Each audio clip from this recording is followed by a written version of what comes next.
શાહજહાં અને મુમતાજની મોટી દીકરી જહાંઆરા સંપૂર્ણપણે તેની માતાની જેમ જ લાગતી હતી.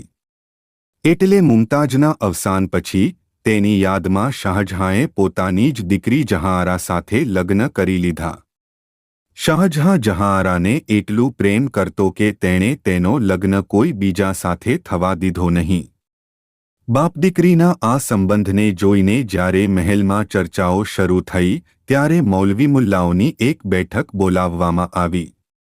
તેમણે આ પાપને યોગ્ય ઠેરવવા માટે એક હદીસનું ઉદાહરણ આપ્યું અને કહ્યું કે માળી દ્વારા લગાવેલા વૃક્ષનું ફળ ખાવાનું માળીને સંપૂર્ણ અધિકાર છે અને આજે લોકો એ જ શાહજહાંને બહુ આદરથી યાદ કરે છે. તમારું આ વિશે શું મત છે? શાહજહાં અને મુમતાજની મોટી દીકરી જહાંઆરા સંપૂર્ણપણે તેની માતાની જેમ જ લાગતી હતી.